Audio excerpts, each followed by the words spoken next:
جو سیکولر روح ہے یا سندھ کا جو سب لوگوں کو کشادگی کے ساتھ اپنے ساتھ چلانے کا ہے، اس کے ساتھ بڑی زیادتی ہے یہ سینٹیمنٹ کہ ہر بات پر آپ سندھیوں کو ٹارگٹ کر کے اور کہیں کہ جی نہیں کرنا چاہیے.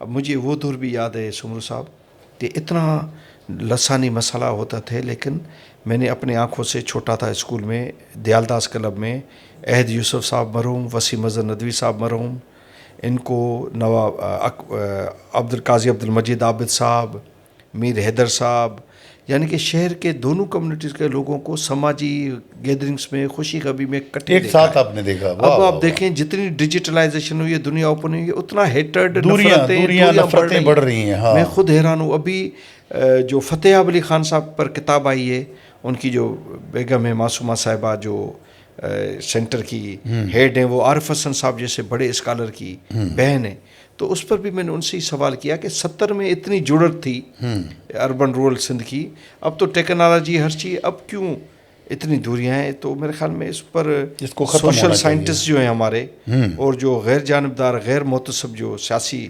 فکری لوگ ہیں، نظریاتی لوگ ہیں، ان کو کام کرنے کی ضرورت ہے. اگر یہ نفرتیں ختم ہو گئیں تو ظاہر ہے کراچی، حیدرآباد سمیت سندھ کے جو شہری علاقے ہیں وہ بھی مزید بہتر اور خوبصورت مینیج ہوں گے. سازش ہے کوئی کہ مذہبی قوتوں کو کراچی حیدرآباد میں اسپیس دو، لسانی قوتوں کو لے کر آؤ، یہ جیسے آپ نے 2024 کے انتخابات، فارم 47 اور اس طرح کی چیزیں، تو یہ کیا ہے؟ یہ کیوں اس طرح کیا جاتا ہے؟ ڈیزائن ہے.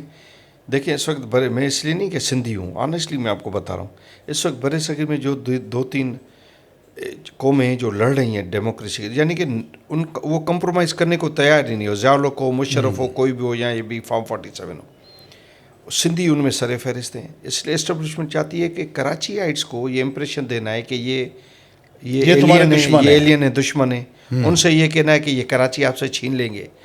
چونکہ انتہائی لبرل، جیسے میں نے کہا ہم نے بچپن میں دیکھا، ساری عمر کٹھے گزاری، پڑھی لکھی روشن خیال لبرل اور دور اندیش کمیونٹی اردو اسپیکنگ، تو یہ اگر سندھیوں کے ساتھ جڑ گئی ہے تو قیامت برپا کر دیں گے پورے ریجن میں.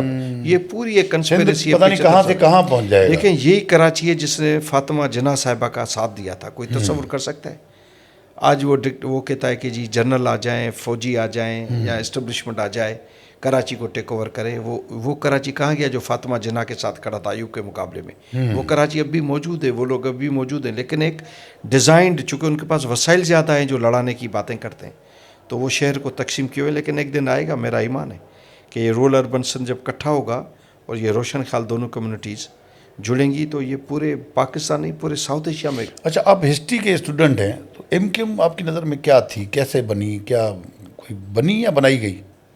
سر میرے خیال میں بنانے کا سیگمنٹ ایک پورشن ہے، لیکن آپ کی اگر عوام میں پذیرائی نہیں ہے، آپ عوامی سطح پر لوگوں پر ایکسیپٹنس نہیں ہے، تو آپ نے علیم خان بھی تو بنایا ہوا ہے نا. ہاں ٹھیک ہے، اس کی عزت کتنی ہے آپ کو پورے ملک میں پتہ ہے، اس کے لیے ہم اس کا جو ہے وہ احترام کرتے ہیں، لیکن اس کی پولیٹیکل حیثیت، عزت سے مراد، تو یہ اس طرح نہیں ہے کہ انہوں نے بنا دی. ایسے ایک سینٹیمنٹ ہوتا ہے، اس کو آپ محسن نقوی صاحب کو لے گئے، آپ اس کو ایکسپلائٹ کرتے ہیں. تو ایک وقت ایسا آیا کہ لوگوں نے سمجھا کہ ہماری آئیڈینٹی چھینی جا رہی ہے، تو لوگ کھڑے ہوئے. اب وہ ایک نعرہ ہے جو چل رہا ہے، لوگ تبدیل ہو رہے ہیں، لیکن اس کا بیک گراؤنڈ ہے، یہ نہیں ہے. میں ظاہر ہسٹورین ہوں تو بےمانی یہ نہیں کروں گا کہ کہہ دوں کہ بس ایک رات میں لوگوں نے بنا دی. بنانے کے پیچھے اگر بشرا زیدی والا جو تھا وہ سارا پورا ایک ذہن بنا لوگوں کا، پورا ایک ماحول بنایا گیا. اچھا سر، اب آتے ہیں تھوڑے ذاتی سوالات ہیں. فارغ وقت کیسے گزارتے ہیں؟ سر فارغ رہتا ہی نہیں ہوں، رہتا ہی نہیں ہے. فجر کے وقت اٹھتا ہوں، 2-3 گھنٹے لکھنے پڑھنے کا کام کرتا ہوں، پھر تقریبات ہیں، یہ ہیں وہ ہیں، پھر بچے باہر ہیں تو وہ ٹائمنگ کا فرق ہے، وہاں صبح ہے یا شام ہے، کبھی رات کو بھی جاگ کے ان سے بات چیت کرنی پڑتی ہوگی. تو لکھنے پڑھنے کا کام، گھومنا پھرنا، بچوں کو ساتھ لے جانا. تو مجھے یاد نہیں ہے گزشتہ 10 سالوں میں، خدا کی قسم کسی آدھے دن میں نے کہا میں بور ہو رہا ہوں، میں کیا کروں. پسندیدہ کتاب کون سی رہی؟ پسندیدہ کتاب 2-3 ہیں. بھٹائی کا رسالہ پسندیدہ ہے، شیخ ایاز کا نثر میں ریگولر پڑھتا رہتا ہوں، اور اردو میں قرۃ العین حیدر کو پڑھتا رہتا ہوں. کیا سلیکشن ہے، بڑی زبردست ہے. پسندیدہ ملک، پوری دنیا آپ گھومے ہیں، دل جہاں پہ کہتا ہے یار کیا چیز ہے یار، بڑی خوبصورتی آپ کی آنکھوں نے دیکھی ہے. جی ہاں لنڈن سر، مجھے ابھی بھی اب حالانکہ میرے بچے امریکہ ہیں، میں بھی چاہتا تو سیٹل ہو پورا سکتا یورپ تھا، گھومے ہیں سب آپ کو. ہاں، لیکن میں چاہتا ہوں اگر مجھے کبھی باہر رہنے کا زیادہ موقع ملا تو لنڈن پریفر کروں گا. اور گھومنے کے حساب سے ویانا اور سلواکیہ آپ نہیں گئے. اس کا یہ سلواکیہ دنوبے ریور پر، اس کا جو کیپٹل ہے براسل کا یا ایسے اس کا نام ہے میں بھول رہا ہوں، وہ دنوبے ریور پر اس طرح جو ہے چوٹی پر بنا ہوا ہے جیسے سادھ بیلو بنا ہوا ہے روڑی کے یہاں. لنڈن کو پسند کرنے کی کیا خاص وجہ ہے؟ بس لنڈن کے ساتھ ایک تو لنڈن تھوڑا ناسٹلجک ہے اور خوبصورت ہے کہ گلوبل کیپٹل ہے ٹورزم کا. لنڈن کا اسٹائل جو ہے نا سر، میں تھوڑا شروع سے فارمل ہوں. امریکہ جائیں چڈیاں پہنی ہوئی ہیں، نیکر پہنی ہوئی ہیں، ٹی شرٹ، وہاں آپ کو سردی آ رہی ہے، انداز میں برینڈس سارے پہنے ڈھکے ہوئے ہوئے ہیں، اور اوور کوٹ پہنے ہوئے ہیں اور ویسٹ منسٹر چیک پہنے ہوئے ہیں، تو وہاں ایرسٹوکریٹک لگتے ہیں زیادہ. پسندیدہ شخصیت؟ پسندیدہ شخصیت 2-3 ہیں. آپ ایک پوچھنا چاہ رہے ہیں یا 2-3 بتاؤ؟ 2-3 بتا دیں. اچھا، میرا سسر یوسف کوثر بھٹی صاحب، ماشاءاللہ. I am still impressed. محترمہ بے نظیر بھٹو صاحبہ. کیا بات ہے. ان کی کیا چیز اچھی لگی بیوی کی؟ بیوی کی یہ چیز اچھی لگی کہ آپ 10 دن بھی تیاری کر کے ان کے ساتھ کوئی بات رکھیں، چونکہ ای میلز ہیں ان کے ساتھ، تو اور آپ یہ سمجھیں کہ اب یہ میں ایسی بات کر رہا ہوں کہ محترمہ کہیں گی واہ. تو محترمہ کا جواب آتا تھا کہ ان چیزوں کا تو مجھے آلریڈی پتہ ہے، اب ان چیزوں میں یہ چیزیں بھی آپ چیک کر لیں تو آپ کی نالج میں اضافہ ہوگا. تو میں حیران ہوتا تھا کہ یہ دنیا میں لاکھوں لوگوں کے ساتھ انفرادی طور پر لکھتی پڑتی ہیں، تو یہ وقت کیسے نکالتی ہوں گی کہ ہم اس عمروں کو کی بات کو بھی جو ہے وہ جواب دے رہی ہیں اور کہہ رہی ہیں کہ مجھے اس بات کا پتہ ہے، مجھے بھی جواب دے رہی ہیں، کلدیپ نیر کو بھی جواب دے رہی ہیں، شیام بھاٹیا کو بھی جواب دے رہی ہیں.